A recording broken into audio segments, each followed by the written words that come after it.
Muito bem, nós estamos na Escola Bíblica desde o mês passado, mês de dezembro, janeiro. Os cursos, eles são os mesmos, nós vamos dizer assim, eles mudam os dias e se alocando aí nos quase 7 domingos nesses 2 meses, né? Essa série especial, a ideia de vidas e valores, vai trabalhar com essa ideia de condutas, né, de mostrar a importância dos valores bíblicos, né, e também como isso se aplica na nossa prática do dia a dia, tá? O tema que eu vou trabalhar com vocês hoje, né, é sobre honestidade e suas aplicações. É um tema bem amplo, tem várias vertentes no sentido de onde ela se aplica. Honestidade é uma coisa só, né? É uma questão de caráter, mas ela se aplica em várias áreas.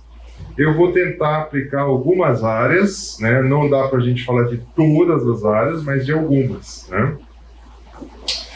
E aí eu começo perguntando ou indagando com vocês, né? Quem nunca, né? Quem nunca foi tentado ou caiu nessa questão de uma nota de despesa para aquele que é da área comercial, né? Solicitar ou ser induzido a pedir uma nota de despesa maior para que assim pudesse ter um reembolso maior dos seus gastos, né? Isso é uma prática muito comum do ramo comercial, e não é legítimo, é lógico, né? É falta de honestidade. Eu lembro de uma ocasião que eu trabalhava com vendas e a equipe se reuniu e a equipe falou o seguinte: nós precisamos começar a pedir notas de refeição maior, né? Para que pressionemos a empresa, para que a empresa aumente o valor das nossas refeições. Quando eu escutei aquela frase, eu falei assim: nossa, a empresa é uma multinacional suíça, com ramificações no mundo inteiro. O que falando assim, no linguajar bem claro, 4 caboclos do interior do estado de São Paulo vai pressionar uma multinacional a aumentar? Gente, é um pensamento, né? E eu falei: olha, vocês podem fazer isso, eu vou pedir a nota no valor daquilo que eu consumi ou no valor daquilo que a empresa reembolsa, né? É lógico que você cria um dissabor, vamos dizer assim, a turma não gosta muito disso não, né? Até que então, depois as empresas mudaram esse sistema e falaram: ó, você tem X por mês para gastar, dão um cartão e você consome assim por diante. Mas isso era uma prática muito comum, né? E não só nisso, né? Despesas, né? Recibo passado menor que o valor. Você vai vender um veículo, você vai vender um imóvel, né? O pessoal quer saber de passar um pouquinho menor. Por quê? Para a questão de imposto, né? Então, você talvez já foi abordado com isso, e qual foi a sua resposta? Nós somos abordados com isso constantemente. Outra coisa que é muito comum também, e se você ainda tem telefone fixo, né, o telemarketing te acha. Agora não precisa nem ser um fixo, né? O celular eles estão também te achando. E a grande questão, eles vão... O que você vai responder? Se alguém atender, fala que eu não estou, né? Ou você fala assim: olha, eu não vou falar com você, e assim por diante. Então, isso também acontece, né? Onde entra a honestidade em tudo isso, né? A questão de você parar no local e você tem a sua convicção. Eu acho que cada um aqui deve ter a sua convicção. Morando no país que a gente mora, na cidade, no local que a gente vive, você tem que ter uma convicção do que você faz com aquelas pessoas que vão te abordar pedindo alguma coisa, tá? Alguns têm convicções de que não vai ajudar ninguém que está pedindo, outros têm a convicção que deve ajudar todo mundo que está pedindo. Você que vai ter que definir isso, né? Mas se você for abordado e você tem o dinheiro e você chegar para a pessoa e falar assim, não, eu não posso te ajudar porque eu não tenho dinheiro. Não é uma verdade, você não está sendo honesto. O honesto é você dizer, eu não sei se a pessoa vai gostar ou não, né? Você vai falar assim, olha, eu tenho dinheiro, mas não vou te ajudar, né? Pode ser que ele risque seu carro, amasse seu carro e assim por diante. Mas é uma questão de honestidade, né? No campo das eleições, e nós vamos experimentar isso esse ano, né? Vote em mim, porque quando eu for eleito eu vou fazer tal coisa. Infelizmente, nós temos uma cultura de que a gente vota. É lógico, talvez você lembre do prefeito, do governador e do presidente que você votou. Mas você acaba esquecendo quem foi o vereador que você votou, o deputado estadual, o deputado federal, ou o senador. E, na realidade, quem faz as leis e quem deve, de fato, promover as mudanças é essa turma. E, muitas vezes, a gente até esquece quem que a gente votou para deputado federal, estadual, né? E a gente tem que estar atento, porque eles fazem ou realizam uma promessa. E será que eles são honestos em cumprir essa promessa? Né?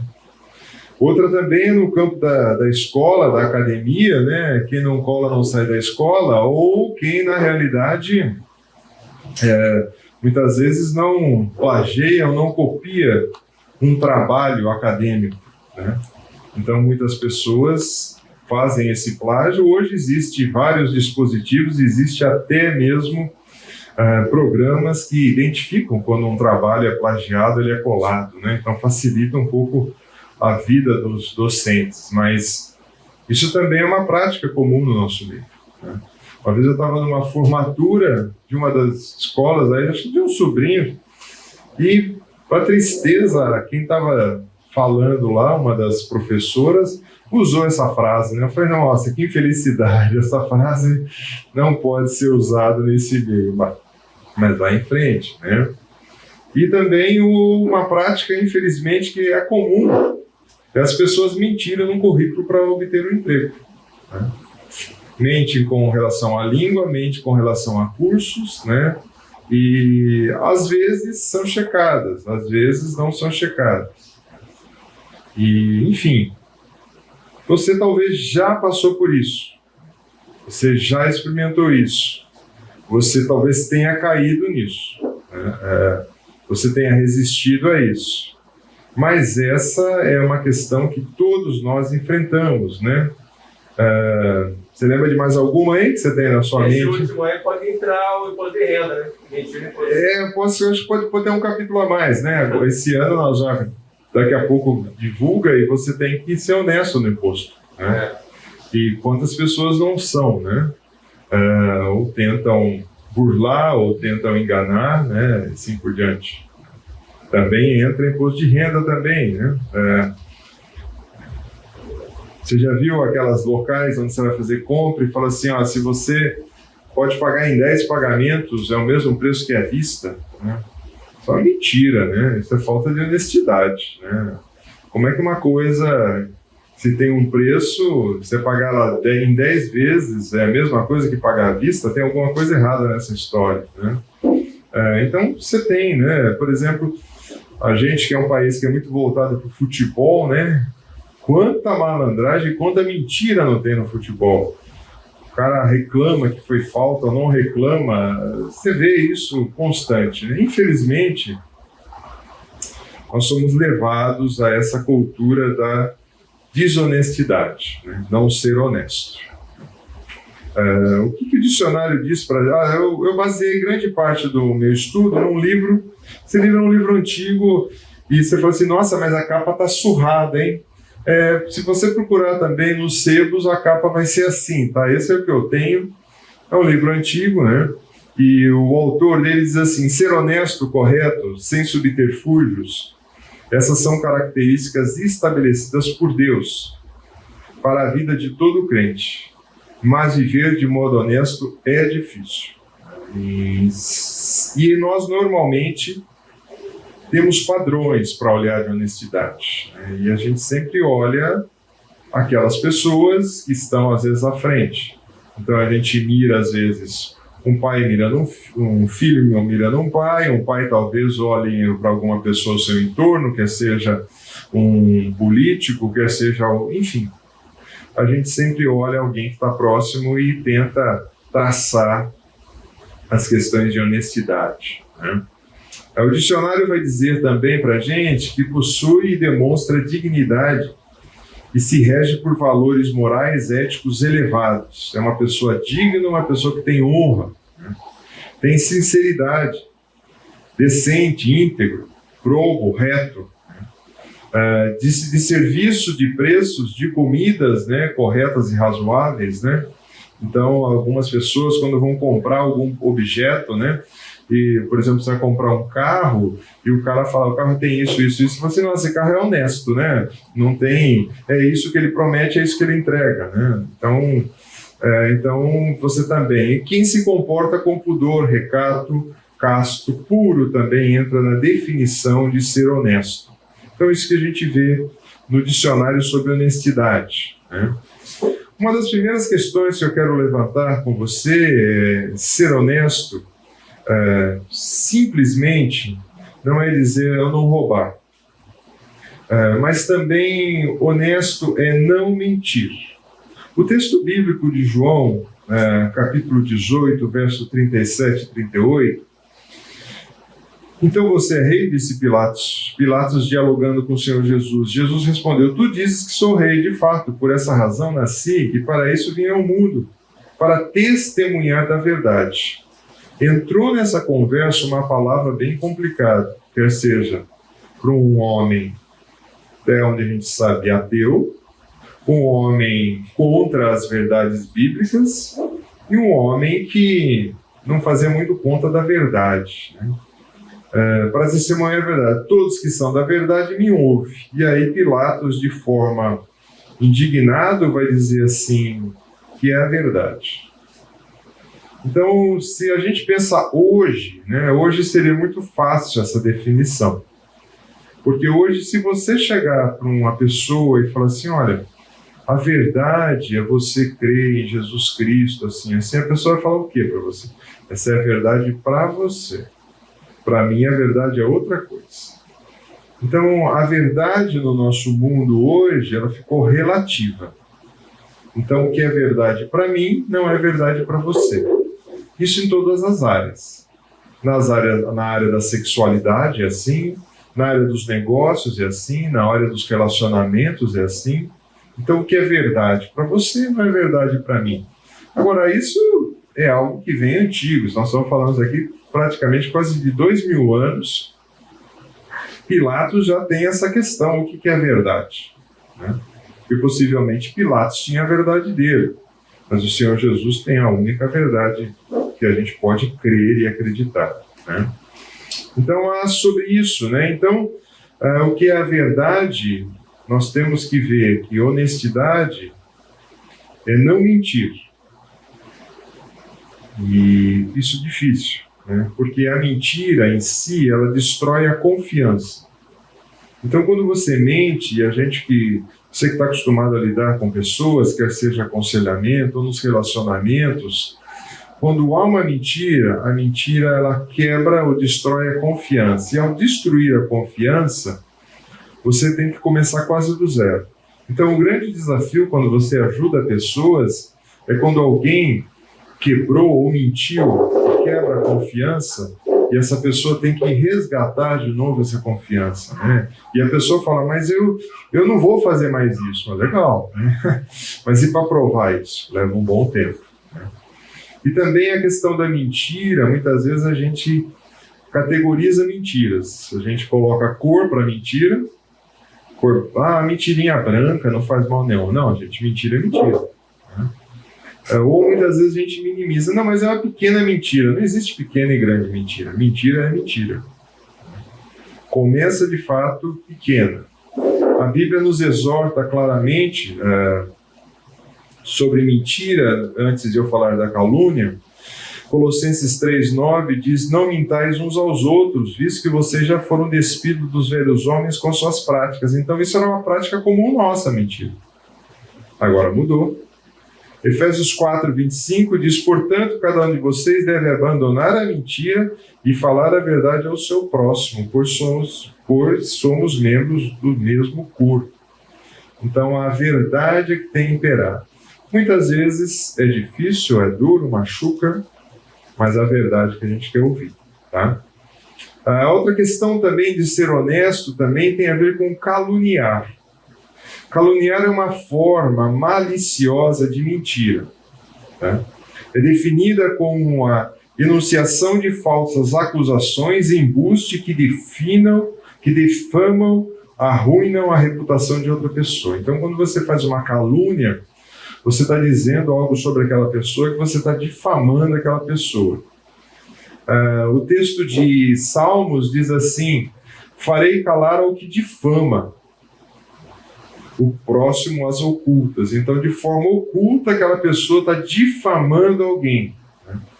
Não vou tolerar o homem, né, de olhos arrogantes e coração orgulhoso. Mas a ideia é: calúnia é algo terrível. Você fala da pessoa sobre ela sem ela estar ali, calunia aquela pessoa e aquela pessoa não tem o direito da sua defesa, né? 2 Timóteo 3, do verso 1 até 3, o apóstolo Paulo está dizendo que nos últimos tempos, saibam disso, sobrevirão tempos terríveis. Os homens serão egoístas, avarentos, presunçosos, arrogantes, blasfemos, desobedientes à paz, ingratos, ímpios, sem amor pela família, irreconciliáveis, e tinha uma característica: caluniadores, sem domínio próprio, cruéis, inimigo do bem. Então, não é algo novo. O apóstolo Paulo já sinalizou que nos últimos tempos, aí você pode falar assim: quando é os últimos tempos? Desde o apóstolo Paulo até agora, já nós podemos considerar últimos tempos, que a gente vê tudo isso daí. Pessoas egoístas, pessoas avarentas, pessoas presunçosas, pessoas que são arrogantes, né?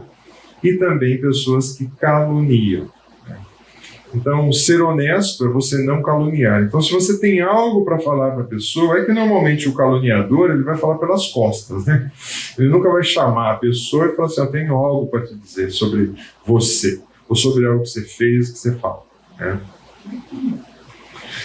Não fraudar ou não defraudar, é quase a mesma palavra, tá? Então, na realidade, também ser honesto é aquela pessoa que não seja aceito como verdadeiro ou válido o que é falso ou inválido, ou tentar enganar, tentar desencaminhar, né? O Salmo também vai dizer assim: quem pratica a fraude não habitará no meu santuário. Então Deus está falando: olha, aquele que é fraudulento, eu não quero que habite no meu santuário. Eu não sei quantos de vocês, inclusive ontem estava passando esse filme, chamado, acho, se não me engano, o filme é chamado A Grande Mentira. Esse camarada, chamado Bernie Madoff, ele foi acusado da maior fraude financeira da história dos Estados Unidos. Ele morreu aos 82 anos, e não faz muito tempo não, tá, que ele morreu. Ele tinha sido sentenciado a 150 anos de detenção, né? Mas ele já foi para a cadeia, já era bem mais, já tinha quase uns 80. E por quê? Ele montou um esquema de pirâmide. Para quem não sabe, esquema de pirâmide, ela funciona assim: eu pego R$100 seu, e aí eu falo para você assim: eu vou aplicar seu dinheiro, e depois aqui de tanto tempo você vai ter 110. Só que eu pego o seu dinheiro. Aí eu pego também 100 e falo isso. Aí deu tempo, eu pego o seu dinheiro e pago você. E vou fazendo isso, né? Só que ele falava que ele pegava os dinheiros e não era R$100 nem $100, né? Ele falava que fazia o dinheiro rodar na Bolsa Americana. Isso era uma mentira, era uma fraude. Ele não operava na Bolsa. Ele tinha um sistema próprio que ele gerenciava, como se dizia, quase uma agiotagem, né, que a gente no Brasil conhece mais. Agiotagem é emprestar dinheiro a juros exorbitantes, então ele dava para você, tirando de você. O grande problema da pirâmide é que se todo mundo resolver sair ao mesmo tempo, aí não tem como pagar. E foi mais ou menos o que aconteceu. Ele foi denunciado pelos próprios filhos, mas só que ele montou um esquema de 65 bilhões de dólares, não de reais. E todo mundo confiava nele. Ele era um homem confiável, né? Até então ele era um homem honesto. Mas ele fraudou, né? Então teve um quebra-quebra geral, e para ajudar ainda, começa uma crise financeira nos Estados Unidos. Então, você vê, puxa, nos dias de hoje você tem gente fraudando, né? Então a fraude acontece. Então, ser honesto é não defraudar. Um texto também que a gente pode ver bem forte, eu acho, esse texto de Ananias e Safira, em Atos capítulo 5. A igreja estava no seu começo e necessariamente não precisavam vender os bens e dar para os apóstolos. Não tinha essa necessidade. Um homem chamado Ananias, com Safira, sua mulher, também vendeu uma propriedade. E ele reteve parte do dinheiro, sabendo disso também a sua mulher, e levou o restante e colocou aos pés dos apóstolos. Então perguntou Pedro: Ananias, como você permitiu que Satanás enchesse seu coração a ponto de você mentir ao Espírito Santo e guardar para si parte do dinheiro que recebeu pela propriedade? Então ele vendeu a casa dele por 100, segurou 30 para ele, chegou para os apóstolos e falou assim: está aqui o dinheiro da minha propriedade, 70. Né? E o apóstolo fala: mentira isso que você está fazendo, né? Você vendeu ela por 100. Agora, não tinha nenhum problema se ele chegasse para os apóstolos e falasse assim: olha, eu vendi por 100, mas eu fiquei com 30 e estou entregando 70. As próprias escrituras diz que cada um deve contribuir com o segundo proposto no seu coração. Então não tinha essa questão, né? Mas ele o que? Tentou defraudar, tentou mentir, tentou fraudar o próprio Espírito Santo. E os apóstolos vão e fazem a mesma pergunta para a esposa. E acontece a mesma coisa. Então, falta de honestidade. Outra questão de falta de honestidade é o que o silêncio pode ser uma falta de honestidade. Você sabe que alguma coisa está errada, você sabe que alguma pessoa está indo para o engano, e você silenciar, não falar nada. O texto de Tiago é muito forte quando ele diz: pense nisso, pois quem sabe que deve fazer o bem e não o faz, comete pecado. Então, cometer pecado não é só você fazer coisas erradas, é deixar de você fazer a coisa certa. Então, há o pecado aqui também, quando o Tiago apresenta, o pecado de omissão. Quando eu sou omisso sabendo que uma coisa está errada. Ah, mas eu sei que a coisa está errada, eu vou falar e eu vou ficar mal com a pessoa, a pessoa vai virar a cara comigo. É o custo de ser uma pessoa honesta. É o custo. Ezequiel tem um exemplo disso quando diz assim: mas se a sentinela vir chegar a espada e não tocar a trombeta para advertir o povo, e a espada vier e tirar a vida de um deles, aquele homem morrerá por causa da sua iniquidade.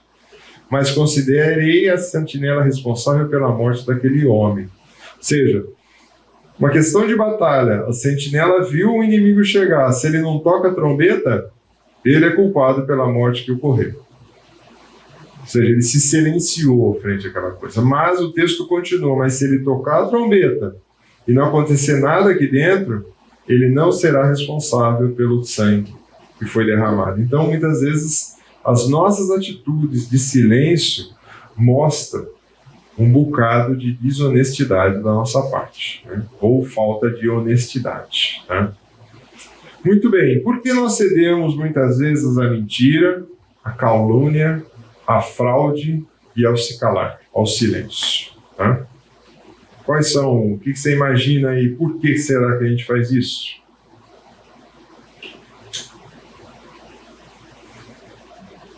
Conveniência.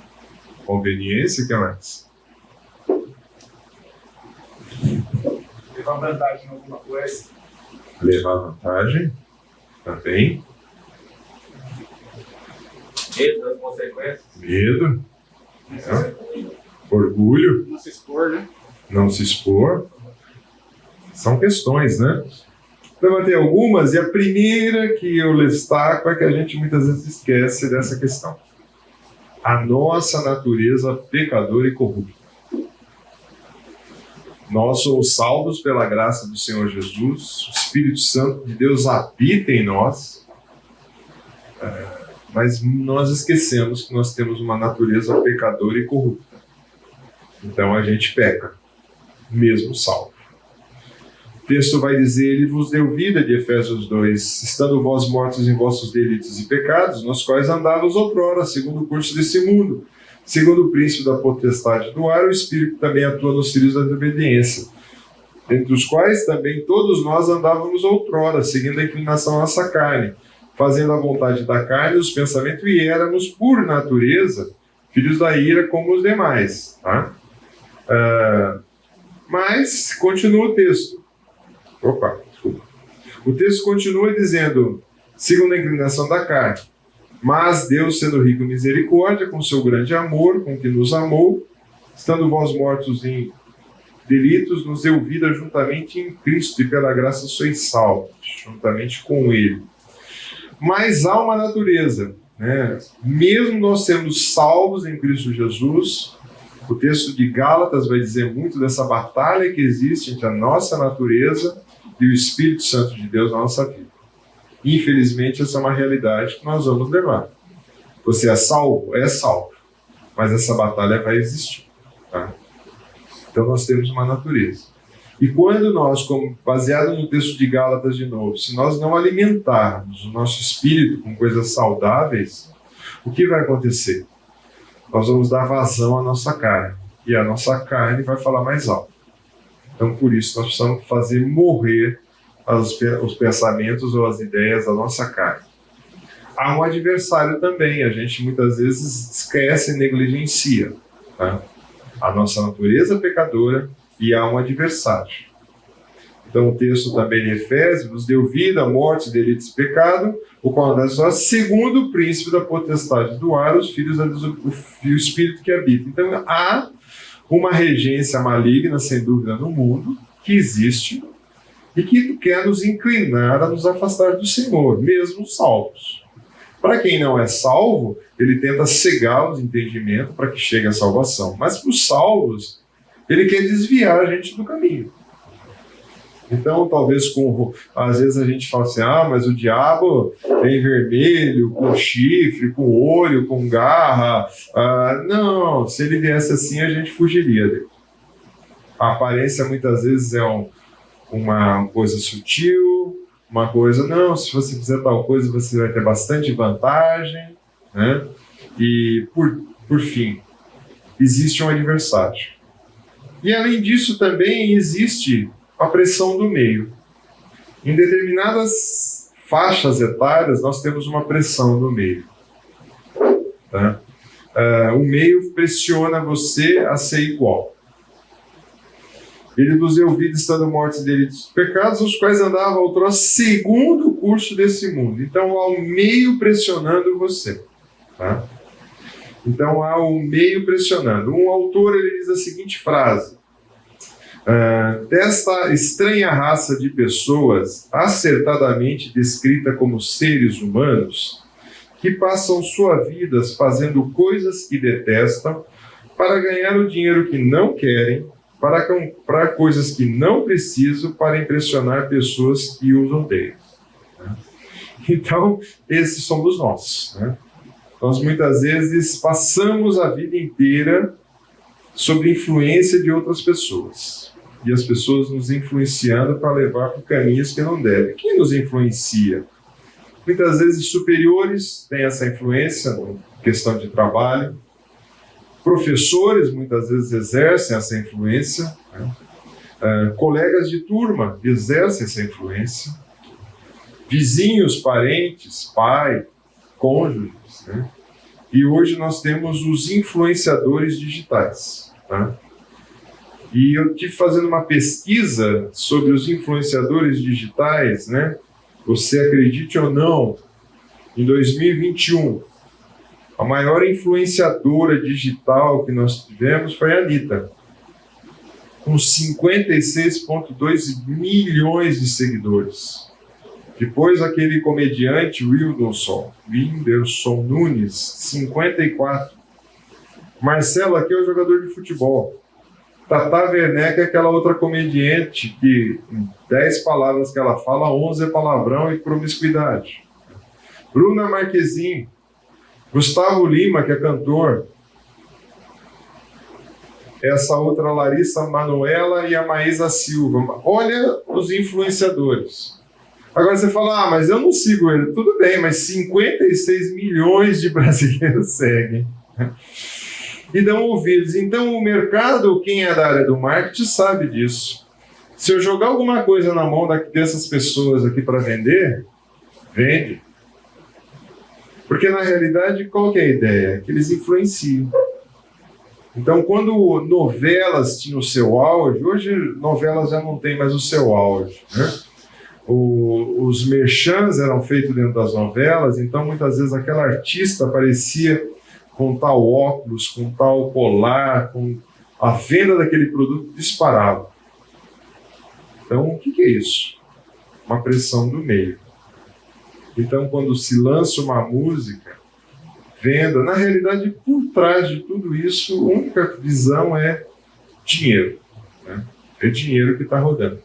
Então, você vê quem está influenciando, né? Isso aqui no Brasil. Lá fora, então, você tem outros influenciadores, né? Então, a pressão que nós temos no meio é muito forte, muito forte. Como, então, viver no meio dessa pressão e como nós vencermos essa pressão? Primeiro, eu creio que você tem que identificar a origem dessa pressão. De onde está vindo? Está vindo da minha pecaminosidade? Está vindo do inimigo que está me tentando nessa área, ou está vindo daqueles que estão à minha volta? Bom, se para cada uma dessas 3 questões você tem uma solução, tá? Se de fato é você, da sua carnalidade, você precisa ajustar a sua vida, o seu foco em ganhar mais do Senhor e alimentar mais a sua alma com coisas saudáveis. Se é um inimigo, você tem que focalizar mais ainda. O Senhor Jesus ainda já deu a receita falando que alguns discípulos estavam ali numa situação tentando expulsar um demônio e não conseguia. O Senhor Jesus falou, olha, isso daí precisa de muita oração e jejum. Então você precisa intensificar mais sua vida com Deus. E muitas vezes aqueles que estão à sua volta, você tem que muitas vezes fazer uma dieta ou até mesmo um corte nos seus acessos às mídias sociais. Você tem que mudar as companhias que você anda, porque essa turma faz pressão. Quando nós podemos olhar nas Escrituras alguns exemplos de resistência. Quando você pensa, por exemplo, em José. José teve pressão de tudo que é lado. Então, quando você pega do capítulo 39 de Gênesis e vai até lá os 50 e alguma coisa, você vai vendo a caminhada de José resistindo. Quer seja assédio sexual, quer seja na prisão, quer seja esquecimento, quer seja lutando com ele porque foi esquecido naquela prisão. Depois, quando ele toma o poder ali de forma miraculosa, imagina como em volta o pessoal estava criticando ele. Imagina, um cara que não era do povo do Egito assume aquela posição. Imagina quanta crítica, né? Quantas pessoas estariam contra ele. E também nós precisamos reagir ao conformismo, né? A gente precisa reagir ao conformismo, né? Então foi falado aí de se conformar, né? É uma luta que nós temos que reagir, né? Não sei quantos de vocês assistiram esse filme. Esse filme é bem interessante porque retrata bem. A moça é uma empresária jovem do mundo virtual e o camarada é um empresário também, só que da década passada, né? Do século passado, vamos assim dizer. Então, por exemplo, ele entra com essa pasta, né? Essa pasta aqui era um grande ícone, uma pasta que os empresários tinham. Ele abre no primeiro dia dele de estágio dele, né? Ele abre essa pasta e lá dentro o que tinha? Uma calculadora dentro da pasta. Alguém sabe o que é uma calculadora? A calculadora era uma maquininha assim, do tamanho do celular, que você colocava em cima para fazer continhas, né? Hoje você fala, não, mas hoje tem celular, certo, mas ele é da época que não tinha celular, porque ele trabalhava numa empresa de lista telefônica. Sabe o que é lista telefônica? Quem lembra? Então você vê Mas o grande choque dele, e eu acho que isso é interessante, quando ele se depara com seus colegas de trabalho e vê os camaradas com o cabelo todo agitado, com as camisas assim para fora da calça, né? E ele começa a falar para os caras: puxa, mas não existe mais camisa para dentro da calça? Não existe mais cabelo penteado? Ou seja, ele entrou num mundo totalmente fora dele, né? Mas ele entrou do jeito dele, o jeito dele era esse. Ele não mudou o jeito dele, né? Então, é interessante você olhar esse filme com essa perspectiva. Ele entrou naquele contexto que não tinha nada a ver com ele, né?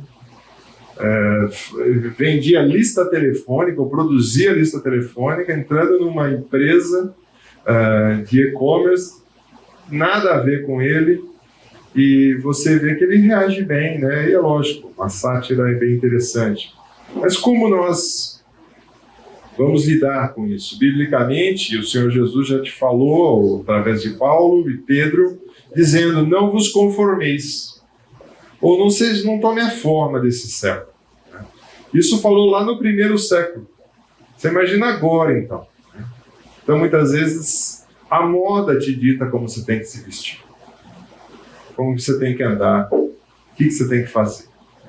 Então, não se conformar com esse século, mas você tem que transformar pela renovação da vossa mente. Então, muitas pessoas, às vezes, vêm perguntar por que a vida dela não é boa. Porque muitas vezes ela se conforma com o mundo, não renova sua mente em Cristo Jesus e não experimenta. Porque é boa, agradável e perfeita a vontade de Deus. E não vai experimentar mesmo, né, se estiver o formato do mundo. Pedro vai dizer: como filhos da obediência, não vos amoldeis. Aí ele vai um passo à frente, as paixões que você tinha antes quando você era ignorante. Então, olha, não tome por modelo isso, tá? Perguntas e questões até aqui, gente? Não? Eu quero entrar num aspecto, né? Eu acho que a grande maioria aqui trabalha. Você fala: não trabalha, então vou embora. Mas se você estuda, hoje é o seu trabalho, né? E você deve encarar como um trabalho. Quero falar um pouquinho da honestidade que nós temos que ter no trabalho, né? Algumas avaliações que a gente... Será que nós podemos ser totalmente honestos no seu trabalho? Talvez você está num ramo em que você não pode ser totalmente honesto. Então você tem que avaliar, como filho de Deus, você deve ficar ali. Eu não estou nem falando de trabalhos ilegítimos, tá? Talvez você fale assim: mas eu trabalho como contador do tráfego. Não, cai fora, né? Isso daí, você já sabe que é desonestidade. Mas talvez você trabalhe numa empresa em que todo mês o seu supervisor solicita que você manipule os dados, as informações, para que a diretoria, para que o board da equipe, da empresa fique satisfeito, que os acionistas fiquem satisfeitos com isso. Você tem que repensar isso. Tem que repensar. Pode o empresário ser realmente honesto e ainda assim obter um bom êxito? Eu conheço alguns empresários que eles sofrem muito por causa dos impostos. Se eu pagar todos os meus impostos, uma vez eu estava conversando com um homem, empresário, e ele falou: se eu pagar todos os meus impostos, eu fecho as portas amanhã. E existe um livro chamado um livro chamado Dando um Jeito no Jeitinho Brasileiro. Foi escrito por um brasileiro, ele é professor da Faculdade de São Paulo de Teologia, e ele bem centrado na nossa realidade, né, de como fazer isso. E aí ele começou a dizer que há um processo, e eu vou falar um pouquinho desse processo, de como fazer isso. Mas realmente dá para um empresário ter recursos se ele pagar todos os seus impostos? Muitas vezes estamos defraudando a empresa que trabalhamos quando perdemos tempo à toa no trabalho, ou matando tempo. Então você foi contratado para trabalhar 6, 8, 4, 2 horas, 1 hora, 10 horas. Você está de fato entregando aquilo que você foi contratado? Você está matando o tempo, né? Sabe lá com o quê? É muito interessante nesse aspecto aqui. O primeiro emprego que eu tive foi bancário. Aí eu trabalhei no banco, e depois do banco você vai ali, para quem já teve experiência de trabalhar em banco, você entra como escriturário, né? Ou na época ainda tinha até os contínuos, né? Que era o guardinha da época, faz tudo. Depois você entra como escriturário e depois você vai começando a subir. Aí você passa para escriturário caixa, você trabalha no caixa e depois você vai subindo, né? E como escriturário caixa eu trabalhava, e naquela época não era nada informatizado ainda, né? Estamos falando aqui de 1980, né? Não tinha ainda. As listagens chegavam em malote, existia malote ainda, nada digital. E tinha naquela época um cliente, né, muito forte em Campinas, que era a Cantina Bonelli.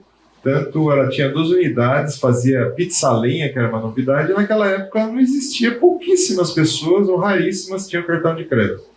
E pouquíssimos lugares atendiam. Então, o que tinha? Cheque e dinheiro. E toda segunda-feira pela manhã, quando ela entrava a porta às 10 da manhã, ela entrava com um saco assim. O que era aquilo? Cheque e dinheiro. E eu e uma companheira de caixa sentávamos sempre estávamos na frente e tinha mais um companheiro no fundo. Era impressionante. Ela chegava, aquele companheiro caía alguma coisa no chão. Né? Ou ele falava assim, dá licença que eu vou no banheiro. Né? Para não pegar. Por quê? Porque aquele ali você tinha que fechar o caixa e você virar cheque por cheque, digitando na maquininha de contar para ver se a conta estava certa. Aí não estava, vai fazer tudo de novo. Só que era pilha desse tamanho de cheque, né? Você passava ali e esse companheiro nunca pegou. Ele sempre saía e ia embora, caía alguma coisa no chão, ele olhava de lado, né? Agora, eu estava ali para fazer o quê? Eu já era cristão nessa época. Né? Eu estava ali para fazer o quê? Estava ali para trabalhar. Então, quando a gente pensa nisso, né, como a gente pode ser malandro no trabalho, né? Será que a gente está defraudando? Né? Até que ponto o cristão deve se envolver com a política da empresa que trabalha? Tem que avaliar isso. Como é que é a política da empresa que eu trabalho? Até que ponto eu devo me envolver? Né? As normas da empresa que você trabalha, para você, são leis? Você tem que avaliar isso também. Né? Será que elas estão acima da lei? Ou principalmente acima da lei de Deus? Devemos obedecer aos superiores quando o que ele manda é errado, moralmente ou tecnicamente? Qual é a sua postura? Mas e se eu perder um emprego? Como é que você vai trabalhar com isso? Quando identificamos desonestidade por parte de iguais para com a empresa que você trabalha, o que você faz? Você é o dedo duro? Você não é? O que acontece? São perguntas éticas difíceis, sem dúvida. São perguntas bem difíceis, mas a questão é como é que você vai lidar com isso? Creio que uma área que é sempre difícil é a área da ética. É uma área sempre difícil. E tem vários grupos que têm ética. Por incrível que pareça, no meio dos bandidos tem ética. Esses dias eu estou tentando ajudar um homem que ele fez uma bobagem com a filha de um homem que é ligado ao PCC. Esse homem virou para ele e falou assim, veja bem, você sai da sua casa, porque se eu encontrar você na sua casa, eu vou te matar.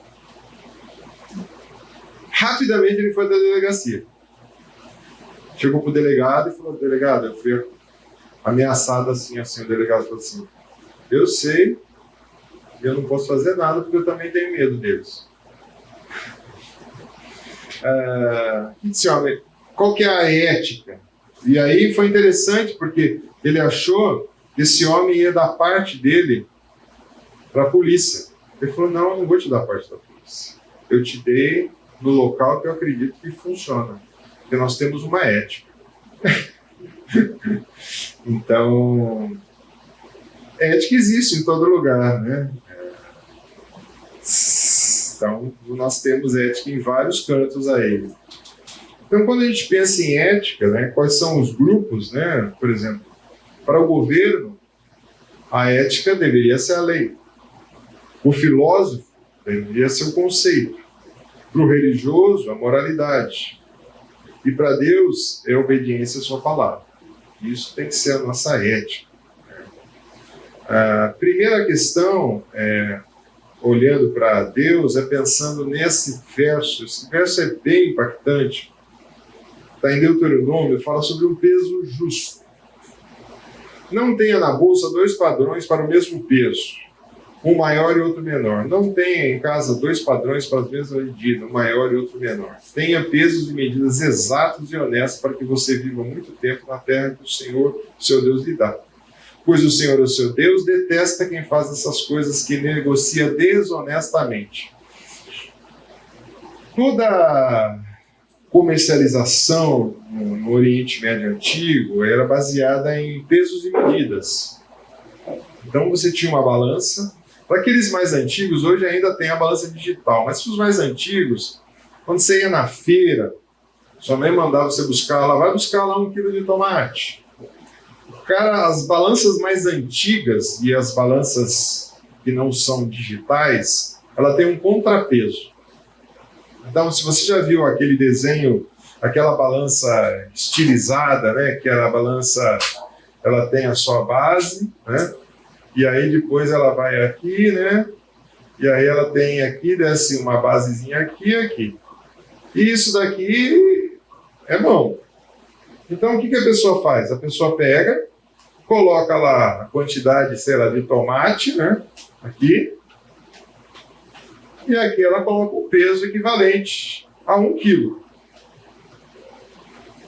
Aí, se a balança ficar equilibradinha, beleza, aqui tem 1 quilo de tomate. A meio quilo tem o peso de meio quilo, e assim vai, né? Para ouro, para coisa. Então, o que Deus está ensinando com esse versículo é o seguinte: na hora que você compra o negócio, muitas vezes o pessoal está usando um peso diferente. E na hora de vender, usa outro peso. Então, o que Deus está falando, eu abomino isso. Você tem que usar peso igual. Você vai usar o mesmo peso. Por quê? Dependendo da coisa que fosse comprar, se fosse ouro, por exemplo, uma pedrinha, você tem pedras mais leves e pedras mais pesadinhas. Dependendo da pedrinha que você põe, então talvez para comprar você use um tipo de pedra, para vender você vende outro. Ele falou assim, você tem que padrão justo. Então, há questões, quando a gente pensa nessa... qual o volume, né, por exemplo, de combustível que você vai colocar no carro. Eu já vi gente abastecer o carro. O cara uma vez abasteceu um carro, o tanque dele parece que deu quase 100 litros de combustível. Mas como é que cabe 100 litros se o carro é de 60? O que está errado? Medida errada. Está cobrando mais de você, está te enganando. Não sei se você já passou por essa experiência. Você vai fazer turismo num lugar e você chega, e infelizmente no Brasil isso é a grande maioria das vezes. Se você chega com o nosso sotaque aqui do interior do estado de São Paulo e fala assim, vamos para essa porta, o cara vai falar assim, é de São Paulo, do interior do estado de São Paulo, ele te dá um preço. Se você fala com o sotaque da região lá, ele te dá outro preço. Isso é peso desonesto, né? É balança desonesta, né? Não é correto fazer isso. Então, é algo também errado você oferecer um produto de uma qualidade inferior. Não há nenhum problema, tá? Você vender talvez um tênis que seja de uma qualidade inferior, mas pelo preço que ele vale. Não querendo que ele cobre o máximo, né? Qualquer coisa assim. Então, como um funcionário é contratado para receber, você contrata seu funcionário para receber tal, você honra ele pagando aquilo. Qual é, quando a gente pensa, né, como que a gente tem tratado com isso, com o peso?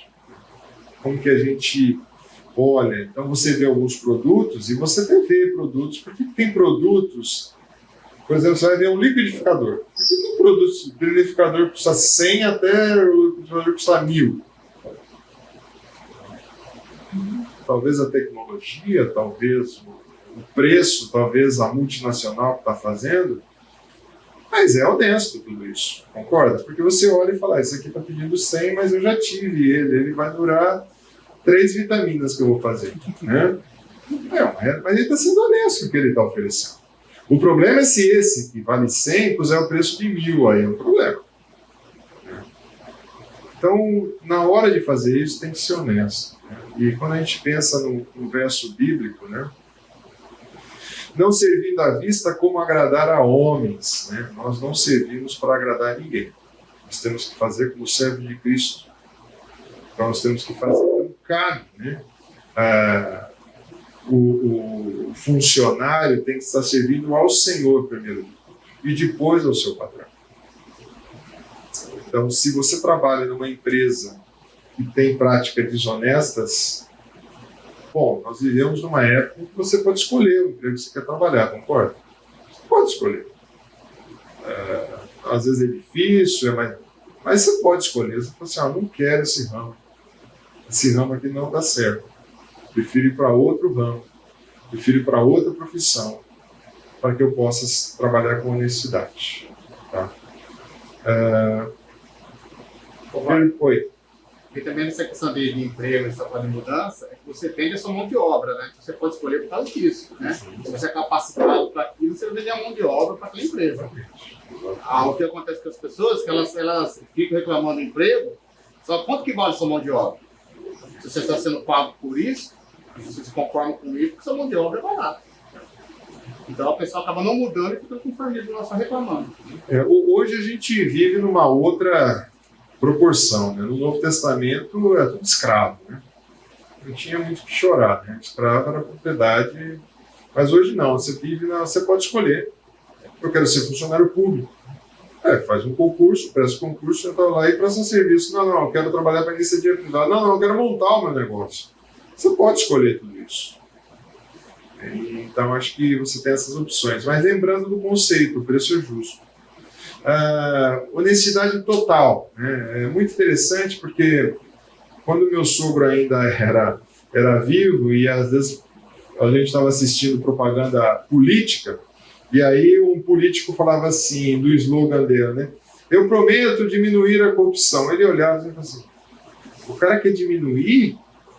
Não, ele tem que acabar com a corrupção. Então, ou seja, a ideia é um pouco de corrupção, tudo bem, é aceitável. Mas quanto que é o pouco que é aceitável? Né? Então, a ideia de honestidade total, não furtar, nem mentireis, nem usareis de falsidade cada um com o seu próximo. Não oprimirá o teu próximo, nem o roubarás.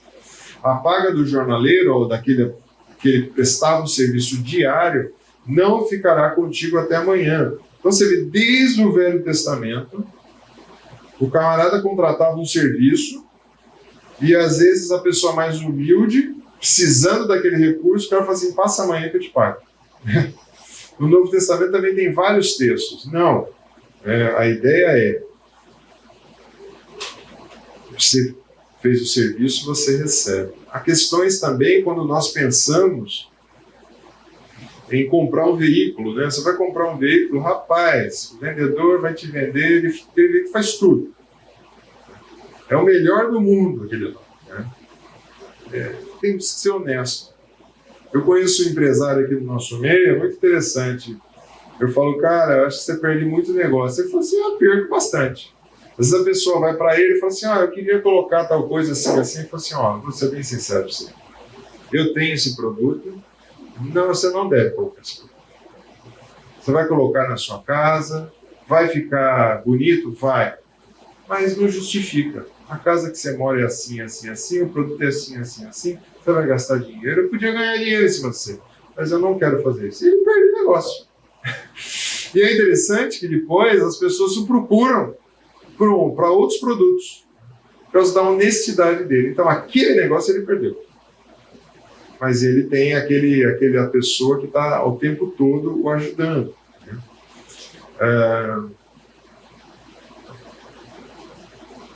Conheço também, infelizmente, alguns cristãos que falam assim, eu não vou pagar impostos. não vou pagar imposto, porque eu não acho justo pagar imposto. Bom, sobre isso, o Senhor Jesus já falou. Enviaram alguns dos fariseus e herodianos para apanhar-se alguma palavra, chegando e dizendo: Mestre, sabemos que é verdadeiro e que não se importa com o que quer que seja, que não olhas a aparência de homens. Antes, segundo a verdade, ensina o caminho de Deus. É justo, é lícito, é correto pagar imposto a César ou não? Lembre-se, o povo judeu estava debaixo do jugo de Roma, pagava muito imposto. Além de pagar imposto, tinha imposto que nem a gente aqui. Pedágio tinha imposto, tinha pedágio de pessoas, pagava também, tinha da propriedade, tinha da comércio, tinha de tudo imposto. E o povo era exprimido. Deveriam pagar ou não? Jesus, percebendo a hipocrisia, respondeu: por que estão experimentando? Trazei o dinheiro ou o denário que eu vejo. O processo perguntou: quem está no desenho dessa moeda? Ele falou: de César. Então Jesus disse: dai a César o que é de César, a Deus o que é de Deus. E muitos se admiraram dele. Porque eles esperavam um libertador político, né? Que viesse e falasse assim: baixa César, vamos arrebentar tudo, né? Jesus não veio com essa proposta. Ele veio com a proposta de implantar um outro reino. O reino que é o seguinte: dá a Deus, honra a Deus. Esses dias eu estava conversando com uma pessoa, não é no campo de finanças, e é bem interessante. E ela começou a namorar uma pessoa e o namoro estava indo muito ruim. Estava indo muito mal o namoro dela. E ela falou assim, eu via claramente que Deus falava assim: não é para você esse namoro, não é para você, não é para você. E ela insistindo, até que um dia ela falou assim: Deus, eu cansei, eu acho que o senhor está certo, e saiu do relacionamento. Ela falou assim: olha, foi claramente ver. Quando eu saí do relacionamento, passou algumas semanas, eu fui promovida no meu emprego. Eu não tinha promoção, porque alguma coisa Deus falou assim: eu não vou te pôr num cargo de promoção, você levando esse tipo de vida. Então, você vê como Deus, então dá a Deus o que é de Deus, o que é honra, dignidade, recursos aqui, e dá a César o que é de César. Então, nós estamos nesse mundo, nós temos que pagar imposto. Né? É justo? Não é justo. É um absurdo que eles cobram, eu concordo com você, cobra muito alto. Nós temos imposto em cima de imposto, em cima de imposto. Você que tem um negócio sabe disso, quanto de imposto você paga. Mas, segundo alguns, dizem que o que é certo nessa vida é pagar imposto e morrer, né? Então, você vai pagar. Mas essa questão da ética é realmente uma questão muito difícil, né? Porque uma coisa são os 10 mandamentos. Você tem regras, não matarás. Outra coisa é você decidir no dia a dia o que é certo e o que não é. Porque a ética nós vamos ver nenhum que não tem verdade. Né? Então a verdade é a cadeira é aqui, a cadeira é aqui. Né? Você decide, né? Eu posso colocar aqui, mas é honesto? Depende. Não pode ser honesto colocar aqui para outro. Não tem uma regra, não tem uma lei, não tem um princípio bíblico para isso. Por exemplo, vamos usar o exemplo de atendimento médico. Eu posso fazer um atendimento em 5 minutos, 2, e posso fazer um atendimento em 15, 20, e posso fazer um atendimento em 5 horas. Né? Qual que é o correto? O correto é atender. No universo, por exemplo, a gente pensa em estudar, por exemplo, o cara fez o exame em 2 minutos. Bom, provavelmente foi mal feito. Né? Eu posso chegar para ele e falar assim: o seu exame foi mal feito? Eu falo assim: não, eu sou rápido, eu sou eficiente. Eu faço isso muito bem e sou bom. Né? O cara pode levar 5 horas para fazer o mesmo exame. Você fala: pô, mas 5 horas é tempo demais. Mas eu sou tão detalhista que eu preciso de 5 horas para fazer a mesma coisa. Então você fala assim: pô, mas aí, o que é honesto para você e o que é correto? Não tem uma regra, uma lei. Né? É por isso que quando eu ia fazer andar em espírito, né, quando eu cuidei das produções da carne, o Espírito Santo para nós tem que ser muito útil nessa hora. Porque se você não tiver um discernimento de Deus, independente da inteligência, né, ou do raciocínio pessoal, existe muita coisa nesse meio que vem do Espírito de Deus. Né? E você tem que ter um bom senso. E se você também quiser ser honesto demais, para mim, honesto é fazer em 5 horas do exame. Eu vou morrer de fome enquanto eu não sou procurado. Porque eu não vou ganhar o suficiente para trabalhar tendo 2 pacientes por dia. Tá? Então, fica um negócio que existe um meio de campo cinza aí, né? que na verdade você precisa de discernimento, né? Você precisa muitas vezes de opção de orientação de Deus. Não tem como a gente falar de tudo. Esse livro ele esbarra bastante nessas áreas cinzentas que a gente tem, é que não tem tempo de abordar. Mas eu concordo com você, precisa do Espírito Santo de Deus. Esse autor Dando um jeito no jeitinho, ele faz uma proposta bem no nosso contexto nacional. Por exemplo, ele fala que nós temos uma moral real, o que a gente vive. E aí existe um abismo ético, sabe? Existe um espaço ético violento. E depois tem um ideal ético. Então, qual que é o ideal ético? É atender os pacientes, pegando seu exemplo, de forma muito boa, no menor tempo possível e sendo efetivo possível. Por quê? É bom para você, é bom para o paciente, todo mundo ganha, concorda? Mas o mundo real não é assim. Então, ele usa um exemplo um pouco diferente. Ele usa um exemplo, por exemplo, pensando no Novo Testamento, o que era comum era a poligamia. Era uma prática muito comum. E isso também, nas tribos indígenas aqui do norte do país, até então era uma prática comum, e algumas ainda são uma prática comum. Então, tinha um índio lá, ele tinha 3, 4 mulheres. Os primeiros missionários que chegaram, falaram, não, você tem que sair dessa real moral e entrar no ético. Manda embora as outras 2 mulheres e fica com uma só. O que acontecia com aquelas outras 2? Morriam de fome. Morriam sem proteção. Então aí você fala assim, não, então o que vai ter que... Esse índio se converteu. Ele vai ter que continuar com todas aquelas mulheres. Mas, com o passar do tempo, começou a incentivar o quê? Na igreja primitiva. Tanto é que Timóteo capítulo 3, ele fala sobre uma liderança da igreja monogâmica. Então, Efésios... Timóteo 3, Tito 1 vai dizer assim, marido de uma só mulher para ser líder. Né? E o rebanho? O rebanho ainda possivelmente tinha 2, 3, sabe lá quantas. Mas para quem vai ser líder, só uma mulher. E aí, por fim, vai chegar no momento em que todos vão usar esse ideal.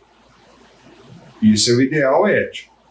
Então, por exemplo, na questão indígena, com os missionários que chegam com uma visão adequada, eles apresentam a salvação e falam para aquele índio, falam, olha, você ainda tem que respeitar todas essas, sustentar todas essas. Mas a próxima geração tem que ensinar diferente. O quê? Ser marido de uma só mulher. Então, a próxima geração, os filhos desse casamento aqui, começam a ter uma esposa só. Leva anos para isso acontecer. Então, essa ética que você propõe, né? Por que nós, quando olhamos, infelizmente, o nosso Brasilzão, a gente vê uma diferença tão grande com os países mais avançados? Porque eles, muitas vezes, eles chegaram a essa questão de um ideal ético. Eles foram chegando porque descobriram que quando atinge esse ideal ético, a sociedade vive melhor. Não vão nem Deus na história, tá? A sociedade vive melhor. Mas ainda aqui, infelizmente, não é assim que funciona. Por exemplo, ontem mesmo, saí de casa, falei, vamos até no mercado, pegar um pãozinho, vamos e tal.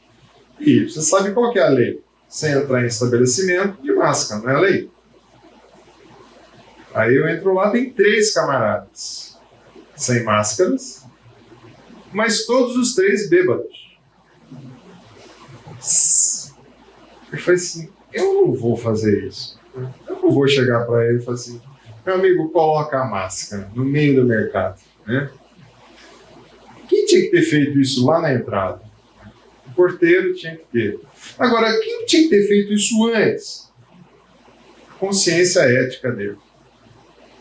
De que se eu acredito ou não, gente, eu não estou entrando em mérito disso. Se eu acredito ou não, se eu não vou passar doença, não é essa a questão. Existe uma lei. É que nem no nosso contexto aqui de culto. Algumas pessoas vieram assistir o culto Veio um amigo de Curitiba assistir o culto e falou, mas vocês não levantam na hora do louvor? Eu falei, então, existe uma lei municipal que se nós levantarmos na hora do culto, você vai ser multado. E a multa para a igreja é por pessoa e fecha o estabelecimento. Então esse negócio de ter máscara não é porque a gente acha, tem que pôr máscara. Não, é uma lei. Então a prefeitura hoje afrouxou essa lei, permitiu as cadeiras estarem juntas, permitiu, não sei se acatou, a mais. Tem que usar máscara, tem que ter álcool em gel. Então, vou seguir essa lei. Então, gente, como pessoas mais civilizadas, que queremos chegar a esse ideal ético, nós vamos caminhando com isso. Por quê? Porque aí você convida uma pessoa para vir, a pessoa, não interessa se ela acredita ou não, ela fala assim, mas por que vocês usam máscara? Eu acho que máscara é uma bobagem, talvez a pessoa fale, né? Você fala para ele, porque existe uma lei do município. E nós, como filhos de Deus, e nós, como entendendo que a gente tem que seguir olhando, e aí você, se quiser discorrer texto bíblico, você pode discorrer. Temos autoridades. Então, eu acho que é nessa caminhada que a gente tem que ir com a necessidade. É difícil, lógico. Concordo com você, vão ter grandes desafios nos trabalhos. Vão ter grandes desafios. E quantos não promete fazer um serviço e não faz? Eu lembro que a minha infância, minha mãe, coitadinha, a gente não tinha recursos, ela nos levava a tratar dente no César. Só depois eu vim descobrir isso, né? Toda vez que eu ia lá tratar o dente, eu tinha uma obturação para fazer. Eu sempre tinha uma cárie. Então todos os meus dentes estão furados e remendados. Depois eu descobri que o pessoal ganhava por produtividade. Você entendeu? Agora, minha mãe, na sua ingenuidade, queria dar o melhor para mim, né? Depois, é lógico, com os meus filhos, eu vou olhar e falar assim, bom, o que eu vou procurar? Dentro dos meus recursos, eu vou procurar um profissional que dá um atendimento adequado, que vai falar a verdade, pelo menos, né? O cara mostrava o raio-x, ó, tá vendo aqui, ó, tem que fazer. Nossa, você vai falar o quê? Pra minha mãe, né? Ela vai falar, então faz, e aí foca. Então, você vê nesses campos todos, e aí você mexer com saúde, né? E outras coisas mais, né? Então, é sempre difícil. A necessidade é uma área muito difícil. Olhando para nós, serviço nós oferecemos, tá? Muitas vezes você é um funcionário. Você foi contratado para fazer tal serviço. E você não entrega o serviço que foi contratado. Pois nem mesmo o Filho do Homem veio para ser servido, mas para servir. Então nós temos que servir os outros. Essa é a base. Quem leu aquele livro, a ficção e tal, mas é bem interessante, se você não leu ainda, aquele O Monge Executivo, ele propõe uma pirâmide invertida baseada nesse texto. Acabando com a ideia das empresas, né, que você teria no seu topo, vamos dizer assim, o board da equipe, o presidente da equipe, os acionistas, né, depois aí você tem a diretoria, depois você tem os gerentes, depois você tem os vendedores, depois você tem o consumidor. Ele inverte essa pirâmide falando que quem está no topo da pirâmide invertida é o consumidor. E aí vem todo mundo, né? Então, todo mundo tem que estar a serviço de atender bem o consumidor. Aonde? Aqui? Eu gosto de observar algumas coisas e entrar no começo do ano aqui, tem sempre aquele Magazine Luiza que faz aquelas promoções, né? De vender as coisas e tal. Tem um agora vizinho de casa. Aí a gente estava precisando de algo, eu falei, mas vamos passar ali para ver como é que é esse negócio? Aí passamos assim, tinha um guarda na porta, a porta fechada, 3 pessoas na fila na porta, e eu olhei dentro do lugar assim, tinha 2 pessoas lá dentro da hora. Qual que era a ideia do cara? Fazer fila. Para dizer que tinha fila, que tinha muita gente para entrar. É um absurdo. Quem que é importante aqui? De fato, o consumidor é importante, né? Nós estamos para servir quem? Para quem que nós estamos para servir? Outra coisa também, uma responsabilidade pessoal. Tá? Cada um temos a responsabilidade de ser honesto. Não dá para jogar a responsabilidade para outro. A responsabilidade é nossa. Tem um vídeo aqui, eu vou ver se eu consigo transmitir para vocês. Eu acho que... precisa ver se tem internet aqui, né? Aqui não tem internet, né, gente? Aqui não tem internet. Eu vou ficar devendo para vocês o vídeo. Que eu não baixei na máquina.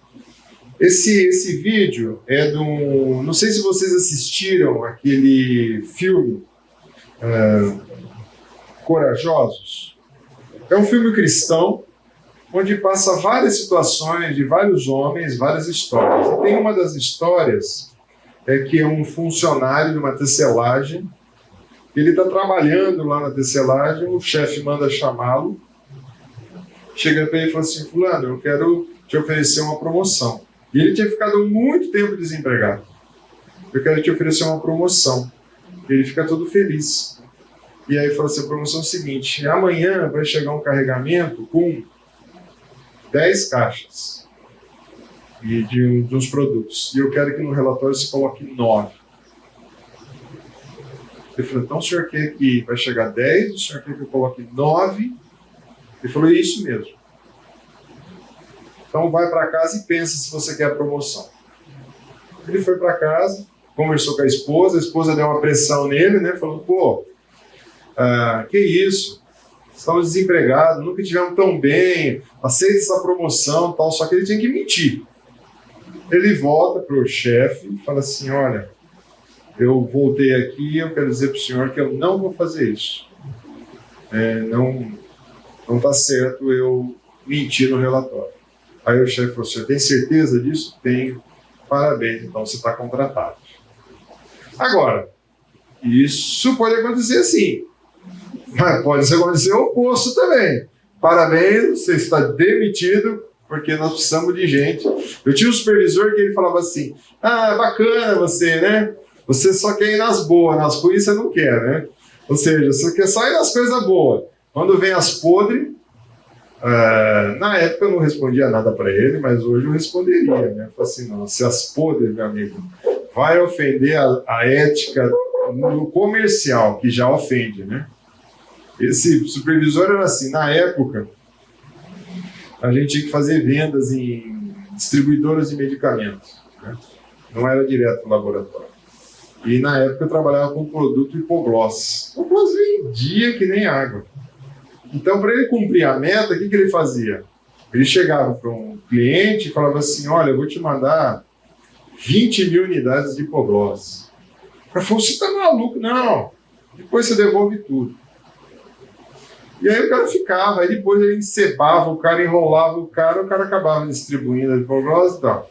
Só que uma vez a gente estava num concurso de vendas, qual equipe ia ganhar a venda do estado de São Paulo, e nossa equipe pegou em terceiro. Por quê? Porque o cara que pegou em primeiro justamente fez isso. Foi numa distribuidora grande de São Paulo e falou assim: ó, eu vou botar o produto aí e depois, quando passar a campanha, você devolve tudo. Foi feito. Uau, né? Existe isso? Existe, infelizmente. Mas a responsabilidade é sua. O lucro correto também é algo importante. Como vocês querem fazer aos outros, façam também a eles, né? Vocês querem que os outros façam, você faz a eles. Alguns soldados perguntaram ao Senhor Jesus: olha, soldado já tinha, infelizmente, uma fama muito ruim de suborno, de propina e coisas assim. Nós que devemos responder? E ele respondeu: não pratique extorsão, nem acuse ninguém falsamente, contentes com o seu salário.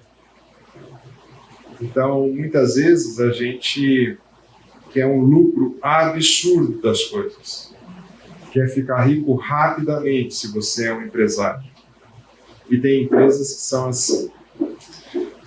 Como tomar decisões éticas? Primeiro, relacione ou se reintere dos fatos. Você precisa saber o que está acontecendo. Recorra sempre às Escrituras.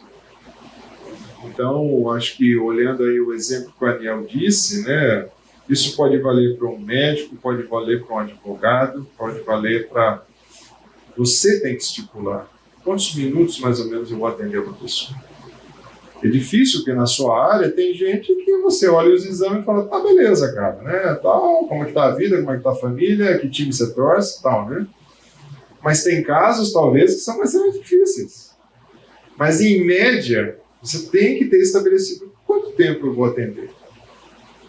30 minutos, 20 minutos, 10 minutos, 5 minutos. Eu já fui em médicos que cara, se você for em algum lugar aí, tem médico levantando a cabeça. E aí você fala assim, não, mas é no Brasil. Não é. A Isabela passa por isso lá. Primeiro que eles não tocam em você. Não põe a mão. Mas médico não põe a mão? Não põe a mão. Senta lá, você aqui, você tem tal coisa. Ah, tá bom. Tchau. Mas, tá bom, tá resolvido. Não tá.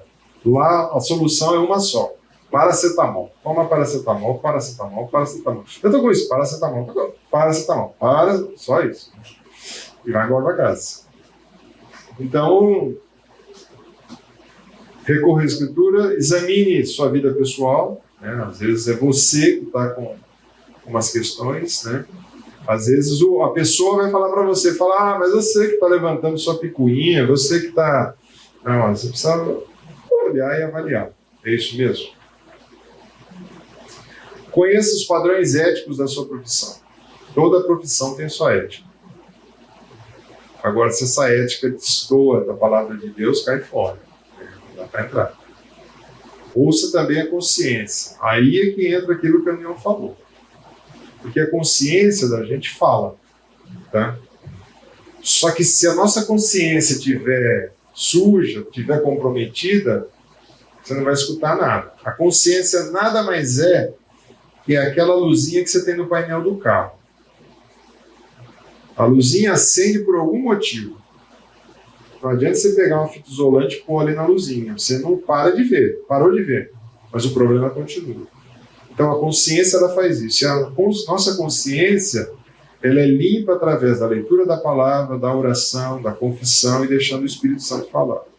Quando você cauteriza, ou você seca, ou caleja a consciência, é que você começa a deixar passar as coisas. Isso pode, isso deixa, isso vai. Né? Então a consciência é algo muito importante, ela precisa sempre estar limpa. E às vezes é um exercício diário. Busque ajuda com um conselheiro mais maduro, às vezes você não tem todas as respostas, e não tem mesmo. Então você precisa se aconselhar com alguém. Aqueles que estão aí nas suas primeiras etapas ainda de carreira, né? Às vezes não sabem, às vezes a troca de uma carreira, às vezes vai começar um negócio. Uma vez eu fui ajudar dois casais que iam montar uma sociedade. E nitidamente, só eu não sou da área, hein? Bati o olho e falei, não vai dar certo esse negócio. Aí chamei, conversei, eles expliquei, e aí depois ficou claro na conversa que não ia dar certo mesmo, eles não fizeram sociedade, ainda bem. Que ia ser cristão, ia dar um rolo danado e não ia funcionar. Muita oração também, tá? Muita oração. Tudo bem. Vamos falar um pouquinho de honestidade no lar, ou com o cônjuge, vai dar tempo, hein? Uns 10 minutos ainda. Não dei nem intervalo para vocês, hein? Quer ficar de pé um pouco? Um dos lugares mais difíceis que tem no lar é a comunicação e finanças. É um ringue, é uma briga. Tá? Essa área é dura, tá? Não tem jeito. Aí é onde há os maiores conflitos. Você pega a casa para aconselhar, é bingo. É comunicação e área financeira. É sempre difícil. Então, esse material é um material que normalmente quem faz o curso de aconselhamento conjugal passa por ele. Aqui só destacar. Primeira coisa é esforçar-se para ouvir com atenção não dividida. Né? Eu odeio quando eu vou conversar com alguém, talvez a pessoa tenha essa capacidade. Você está conversando e a pessoa está digitando. E a pessoa fala assim, Não, pode falar que eu estou escutando. Acho que neurologicamente isso não dá para acontecer. Você pode falar que eu estou te escutando. Não está te escutando. É certo, você está dizendo qual é o seu nome? Wagner, endereço. Aí eu até concordo, né? Mas no relacionamento, precisa ouvir com atenção não dividida. Meus irmãos, Timóteo 1,19. Meus amados irmãos, tenham em mente isso. Sejam prontos para ouvir, tardio para falar e tardio para se irar. Então tem que ter uma prontidão de ouvir, se esforçar. Falar sempre a verdade em amor, isso é sempre difícil. Porque muitas vezes a gente não quer magoar outra pessoa, mas tem que falar em amor. Tem que falar em amor. O texto de Efésios vai dizer: antes, seguindo a verdade em amor, cresçam tudo naquele que é o cabeça. Portanto, cada um de vocês deve abandonar a mentira e falar a verdade ao seu próximo, pois todos somos membros do mesmo corpo. Funciona tanto para o casamento como as demais coisas. Às vezes você tem que falar algumas verdades para as pessoas em amor. E às vezes são coisas duras e difíceis, tá? Aprenda a discordar respeitosamente. Mas só um burro pensa isso. Não, não é assim, não. Aí você já viu, né? Já vai dar muita confusão. Não, respeitosamente, não concordo. O texto vai dizer de Provérbios 23, honroso é para o homem desviar-se de contendas, mas todos insensatos se metem em rixas.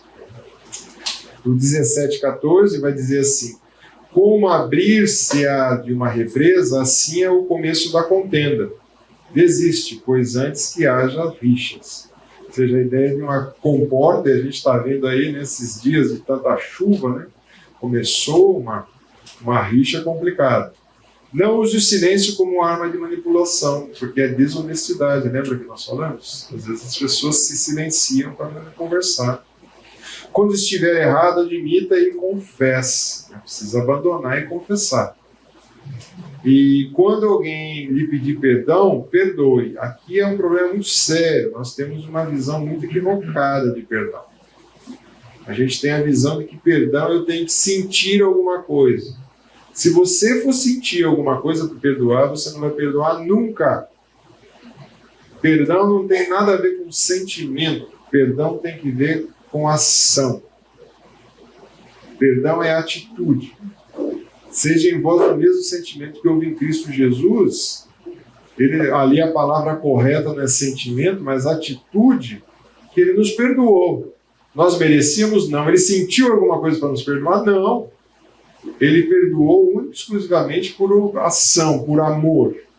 Com amor, atitude. Então, o perdoar... mas eu perdoar, eu não vou esquecer o que ele me fez, o que ela me fez. É verdade, não vai esquecer. Mas o perdão é um compromisso que você não vai levantar mais aquela questão. Outra área que é muito forte é finanças, né? Seja honesto, o Senhor pertence à terra e tudo que nela contém, o mundo e que nele há.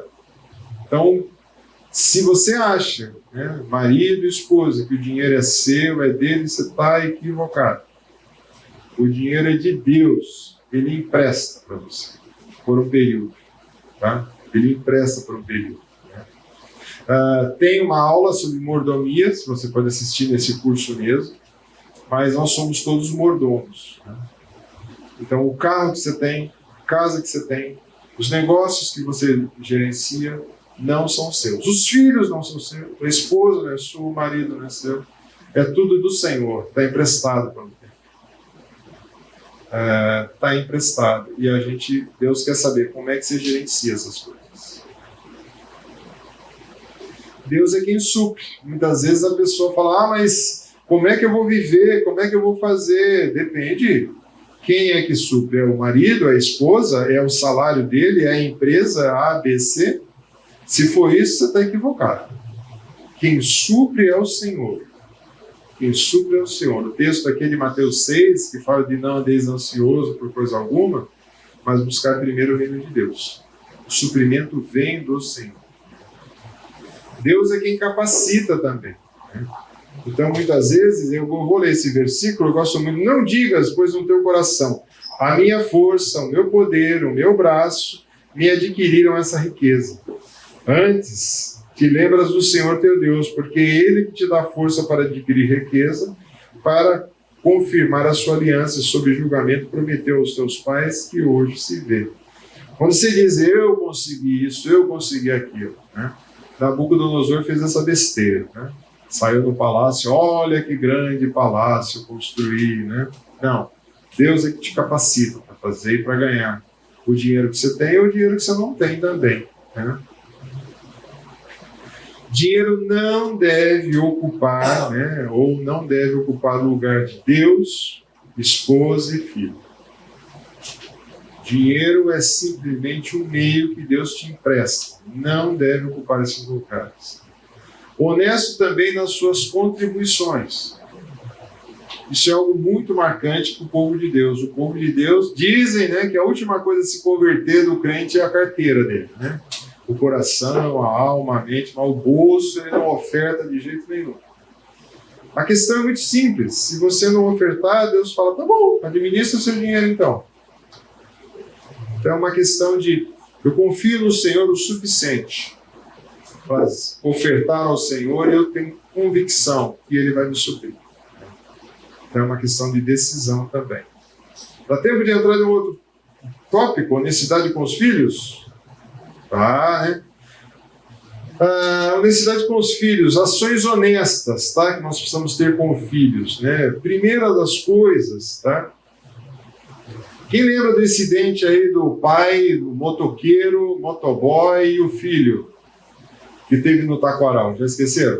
O cara parou no semáforo, o motoboy falou umas bobagens pro cara, o cara falou umas bobagens pro motoboy, o motoboy pegou o capacete e deu na cabeça do cara, o cara saiu do carrão, atropelou o motoboy, e aí depois estragou o carro dele, chamou o filho veio com outro carro e atropelou o motoboy errado. Que exemplo, né? A família de atropeladores ali, né? Mas exemplo. O filho nessa época, mesmo que o pai tenha feito uma ação impensada, o filho devia, opa, pera lá. Isso não é assim que trata um ser humano. Então, ações honestas, né? Você, pai, obedece às leis? Os filhos olham essas ações. Você paga seus impostos? O filho está olhando. Você ama seu cônjuge? O filho está olhando. Além disso, uma comunicação honesta. Você faz promessas e não cumpre os filhos? Meu pai não era crente, né? De domingo, eu ganhava tudo. Ele abriu o jornal, né? Na época que tinha jornal de papel, ele abriu o jornal. Foi para aquela bicicleta, amanhã eu compro. Ou para aquele tênis, amanhã eu compro. Né? Só que ele devia falar, filho, pense muito bem, o amanhã nunca chega, né? Então, mas não comprava nada no dia seguinte, né? Promessas não cumpridas. O que você promete para o seu filho? Desde os pequenininhos, às vezes você promete, se você não parar de fazer isso, eu vou te disciplinar, se não parar, eu vou te disciplinar, eu vou te disciplinar, eu vou te disciplinar. Ele falou 15 vezes, o filho falou assim, você põe uma banana, não fala, mas pensa, não vai disciplinar nunca. Você prometeu e não cumpriu. Ou você prometeu jogar bola, você prometeu sair, você prometeu ir no cinema, você prometeu fazer uma viagem e não fez. Fofocar, né? Você fofoca de outras pessoas. Como anda isso na frente dos filhos? Desculpas, né? Quando você admite que você está errado, ou um dos cônjuges, e tem que confessar. E isso seu filho está vendo. Desonestidade também os seus filhos veem quando você mente muitas vezes. Quando você trapaceia alguma coisa. Jogos, esportes, assim por diante. Ou pequenos furtos. Aqui, na realidade, os seus filhos muitas vezes eles vão imitar você. Então, às vezes você vai perguntar alguma coisa e ele mente. Trapaceia. E muitas vezes eles vão furtar pequenas coisas. E algumas desses furtos são relativos, às vezes, à idade. E como é que você vai tratar, pai, né? E o filho também. E também possíveis causas que pode acontecer isso. Primeiro, os filhos fazem isso por medo de errar.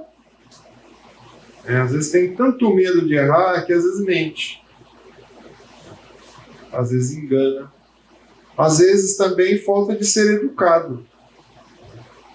É interessante a gente ver culturas diferentes, né? Às vezes a Isabela me manda imagenzinha das crianças brincando, nem ontem mesmo, mandando um lugar um pouco maior que esse, um monte de crianças juntos, porque lá a maioria das coisas é indoor, não tem como fazer fora, porque só neve e chove, né? Silêncio. Silêncio na rua, falando assim, escuta, faz barulho as crianças quando brincam. E a gente está acostumado, né, molecada? Guerra, briga. Não, lá é outro, né? São educadas por quê? Porque a maioria das coisas vão ser em ambientes fechados. E às vezes os lugares são pequenos. Muitas vezes os filhos seguem exemplos dos pais, na mentira, na trapaça e no furto. Muitas vezes os pais são avarentos, né? Aquele que segura o dinheiro mesmo, e o filho segue a mesma linha.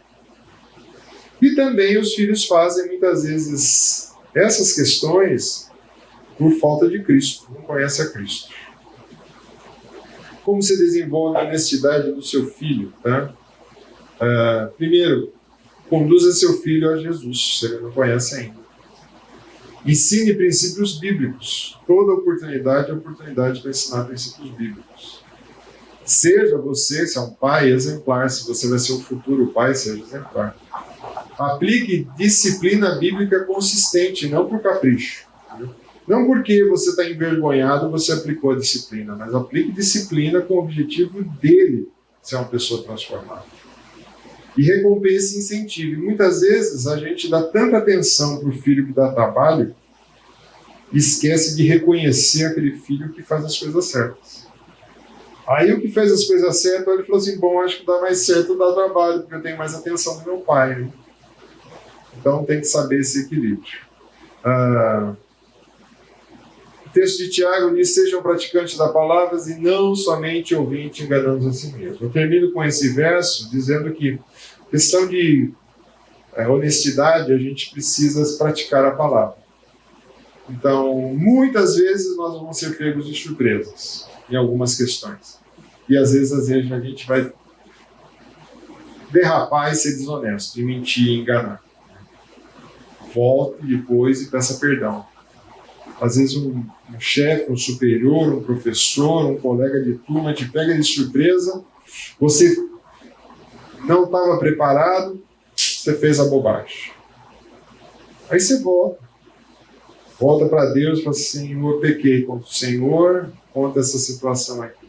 Volta e fala assim, olha, eu fiz isso daí, eu estou errado, eu quero te pedir perdão, que eu não vou fazer mais isso. Pode ter consequências. Porque nós precisamos ser praticantes da palavra com honestidade em todas as áreas da nossa vida. Pergunta, alguma colocação? Deixei você sem intervalo, né? Mas também pode tirar a massa para comer nada, também não tem nada para comer, então tudo bem, né? Vamos orar?